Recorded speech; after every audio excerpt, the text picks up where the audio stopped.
Musikaren kasuan, pizka sintetizatuta musikaren nukleoa edo industriaren nukleoa non dagoen, indarra, benetako indarra non dagoen, joango gara betidanik egia izan dana eta beraz pentsatu dezakegu betirako egia izango dan errealitate batetara.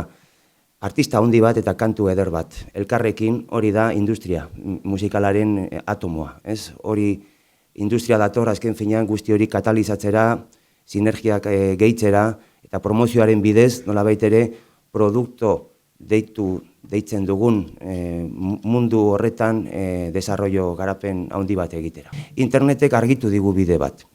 Interneten ikusten dut nik, nolabait ere, gau ilunean argi bat piztuko balitz bezala eta hortik joan behar duzula. Ez da balorea bukatu. Balorea berkokatu behar duzu eta nolabait ere arazo horren gainean zegoen argi zenital hori pizka zabalduta ikusten duzu argituta area handiago bat. Hori da internetek ekarri digun gure negozioari edo gure ideiari aportazioa.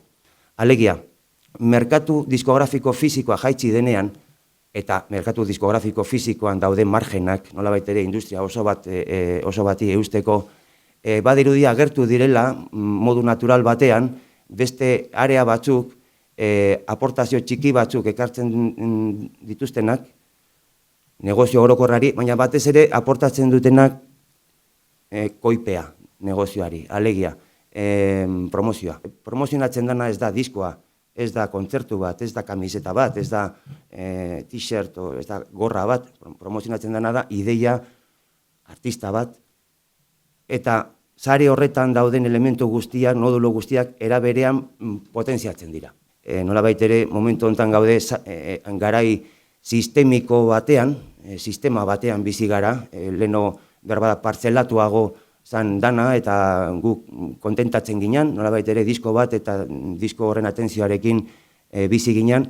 Momentu honetan ezinbestekoa da, iraun nahi badugu, erabiltzea ikuspegi sistemiko bat, ikuspegi zabal bat, kokatu alizateko promozioa behar dan lekuan eta inzentibatu eta areagotu alizateko artistaren popularitatea. Eta popularitate horretatik deribatzen diran negozio txiki handi guztietan egoten saiatzea.